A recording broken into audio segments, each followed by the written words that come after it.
Bismillahirrahmanirrahim. Assalamualaikum warahmatullahi wabarakatuh.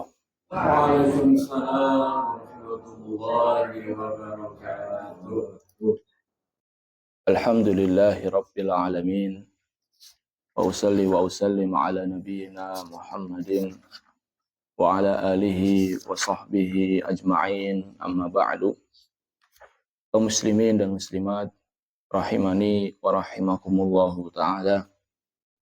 Kita masih pada hadis-hadis yang membahas tentang sholat Id yang dikumpulkan oleh Al-Imam Abdul Ghani Al-Maqdisi rahimahullahu ta'ala di dalam kitab beliau Umdatul Ahkam. An Jabir radhiyallahu anhu qala, dari Jabir, semoga Allah ta'ala meridhoinya, ia berkata, syahidtu ma'an Nabi sallallahu alaihi wasallam yaumal Id. Saya ikut sholat bersama Nabi sallallahu alaihi wasallam di hari raya. Fabada abis sholati qabla al-khutbah. Maka Nabi sallallahu alaihi wasallam memulai dengan sholat sebelum khutbah. Jadi sholat dulu, baru kemudian khutbah. Bila adzanin wala iqamah. Yang dimana sholat Id ini tanpa diawali dengan adzan, tidak pula diawali dengan iqamah. Tsumma qama mutawakki'an ala Bilal. Setelah Nabi SAW berkhutbah, Nabi SAW berdiri sambil bersandar ke Bilal. Fa'amara bitaqwallahi wa hatha ala ta'atihi wa wa'adhan nasa wa dzakkarahum. Kemudian Nabi SAW beliau merintahkan manusia agar bertakwa. Wa hatha ala ta'atihi, dan Nabi SAW menganjurkan agar manusia melakukan ketaatan-ketaatan kepada Allah Ta'ala. Wa wa'adhan nasa, memberikan nasihat kepada manusia, wa dzakkarahum, dan mengingatkan mereka. Jadi Nabi SAW melaksanakan sholat Id tanpa ada adzan, tanpa ada iqamah. Kemudian beliau SAW berkhutbah dengan kondisi berdiri, memperingatkan manusia, memerintahkan mereka dengan ketakwaan dan seterusnya. Tsumma madha hatta atan nisaa fawa'adahunna wa dzakkarahunna. Kemudian Nabi SAW berjalan mendekati saf-saf para wanita. Sampai ketika Nabi SAW mendekati saf-saf mereka, fawa'adahunna wa dzakkarahunna. Nabi SAW menasihati mereka dan mengingatkan mereka. Jadi Nabi SAW khutbah, di akhir khutbah beliau SAW mendekati saf-saf para wanita untuk memberikan nasihat secara khusus kepada mereka.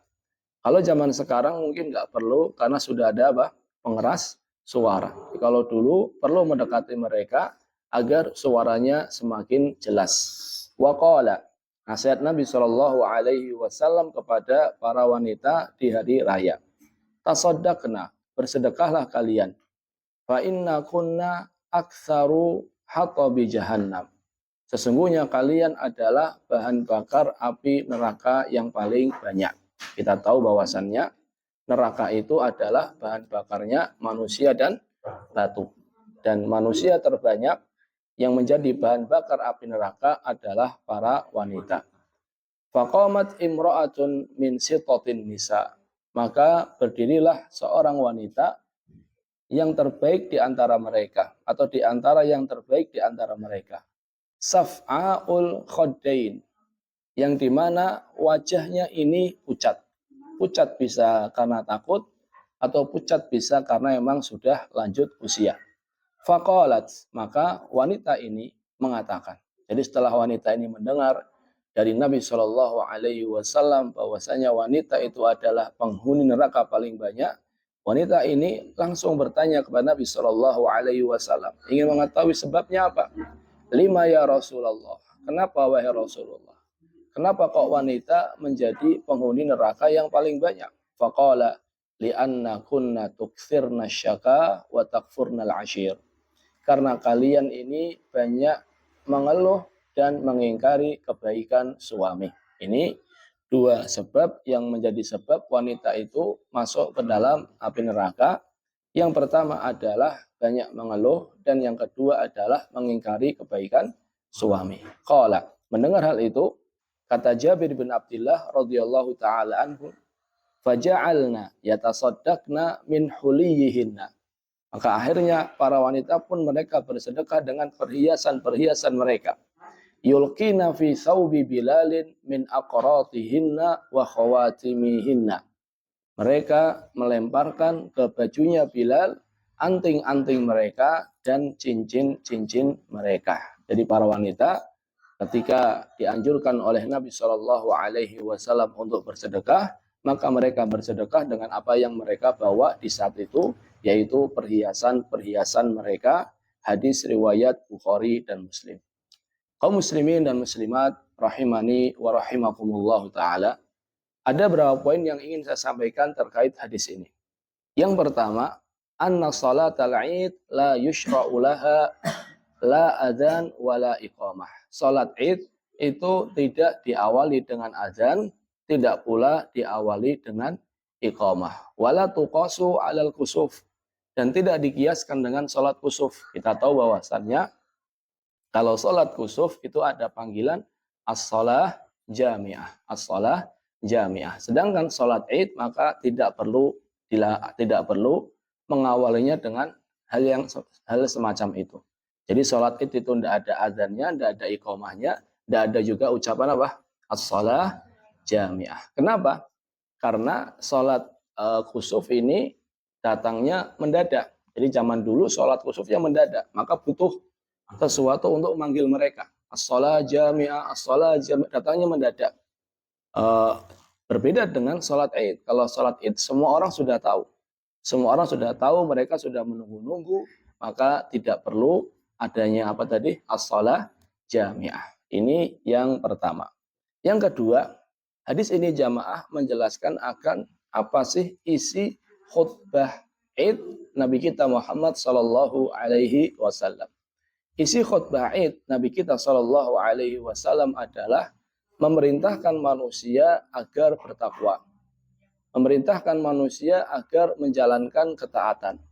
Kemudian menasihati mereka dengan hal-hal yang bisa mengingatkan mereka akan akhirat dan seterusnya. Ini adalah inti dari khutbah id, yaitu memberikan nasihat kepada manusia hal-hal yang bisa menjadikan ketakwaan mereka semakin meningkat, mereka semakin rajin ibadah, menjauhi kemaksiatan. Ini adalah inti isi dari khutbah id. Sebagaimana kita sebutkan pada pertemuan yang lalu jamaah, bahwasannya khutbah id ini juga diisi pembahasan tentang apa tadi? Hukum-hukum kurban.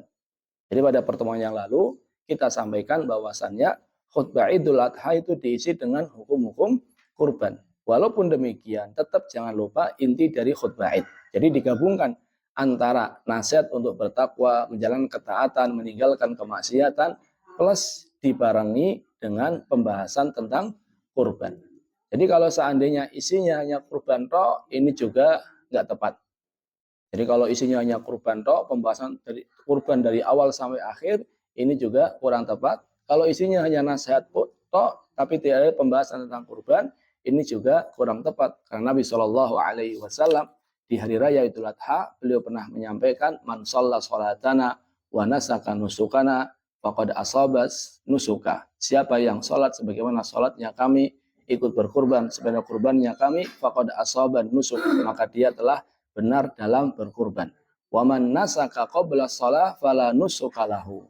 Dan siapa yang berkurban sebelum sholat, maka tidak terhitung sebagai kurban. Jadi intinya jamaah, khutbah id itu isinya bukan hanya tentang pembahasan kurban, bukan hanya tentang takwa dan seterusnya. Namun menggabungkan antara nasihat takwa, nasihat menjalankan ketaatan dan seterusnya bersamaan dengan pembahasan tentang hukum-hukum kurban. Ini poin yang kedua yang membahas tentang isi khutbah id Nabi kita Muhammad sallallahu alaihi wasallam. Poin yang ketiga jamaah yang bisa kita ambil dari hadis ini, bahwasannya seorang wanita itu boleh bersedekah dengan harta yang dia miliki tanpa sepengetahuan suaminya. Jadi seorang wanita ketika mau bersedekah tidak harus izin dengan suaminya. Selama hartanya itu adalah harta milik dia, maka ketika mau bersedekah tidak perlu izin kepada suaminya. Lihat di sini, ketika Nabi Shallallahu Alaihi Wasallam berkhutbah, tentunya antara wanita dengan saf laki-laki tentunya berjauhan. Ketika Nabi SAW menasihati wanita untuk bersedekah, maka mereka langsung bersedekah tanpa izin kepada siapa? Suaminya. Maka ini menunjukkan bahwasanya seorang wanita itu boleh bersedekah dengan harta yang mereka miliki tanpa harus izin dengan suaminya. Al-Baghawi rahimahullahu ta'ala beliau mengatakan, fihi dalilun ala jawazi atiyatil mar'ah bi ghairi idni zawjiha. Dalam hadis ini terdapat bahwasannya wanita boleh memberikan hadiah atau bersedekah tanpa izin dari suaminya. Wa huwa qaulu 'ammati ahli ilmi.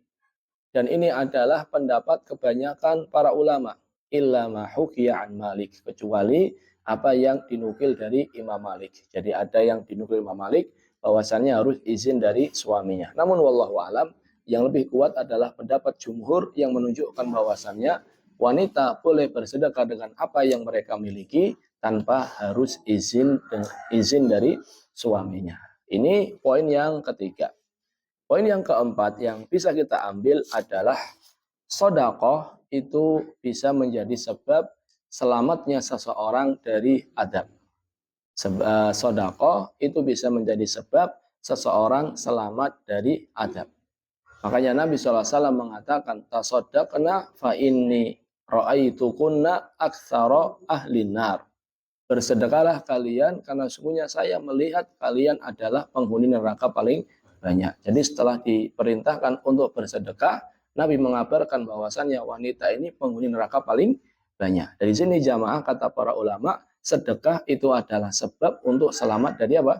Dari adab. Nabi kita SAW bersabda, ittaqun nar walau bisyikit tamrah. Jagalah diri kalian dari api neraka walaupun hanya sedekah dengan sepotong kurma.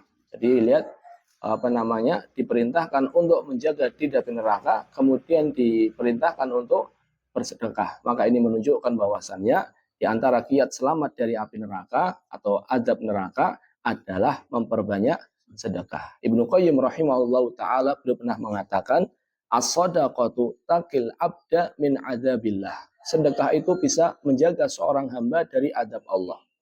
Fa inna dzunubahu wa khotayahu taqtadi halakahu. Karena sungguhnya dosa-dosanya ini konsekuensinya adalah dia binasa. Jadi dosa-dosa yang dilakukan itu bisa menjadikan sebab seseorang itu binasa.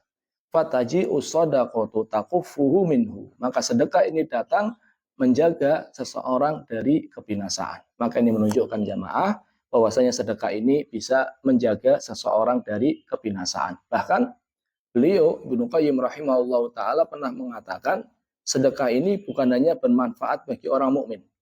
Orang kafir aja mengambil manfaat dari sedekah yang mereka berikan. Hanya saja kalau orang kafir itu ketika dia bersedekah, dia hanya dapat manfaat apa? Duniawi saja. Jadi ketika ada orang kafir, dia bersedekah, ada manfaatnya. Tapi manfaat yang diambil itu hanya manfaat apa? Duniawi saja. Adapun orang mukmin ketika dia bersedekah, maka dia dapat manfaat duniawi, dia juga dapat manfaat apa? Akhirat. Maka ini menunjukkan jamaah, kalau seandainya orang kafir aja mengambil manfaat dari sedekah, apalagi orang mukmin. Nabi kita SAW bersabda, sonaiul ma'ruf taki masari asu. Kebaikan-kebaikan itu bisa mencegah dari kematian yang membinasakan atau kematian-kematian yang buruk. Ada pula yang mengartikan masari usu itu dengan su'ul khatimah. Wallahu ta'ala alam bisawab. Ini 4 poin yang bisa kita ambil dari hadis Jabir radhiyallahu taala anhu yang menjelaskan tentang khutbah Id Nabi kita Muhammad sallallahu alaihi wasallam. Semoga bermanfaat. Terima kasih atas perhatiannya. Mohon maaf atas segala kesalahan. Kita tutup dengan doa kafaratul majlis. Subhanakallahumma bihamdika asyhadu an la ilaha illa anta astaghfiruka wa atubu ilaik. Assalamualaikum warahmatullahi wabarakatuh. Waalaikumsalam. warahmatullahi wabarakatuh.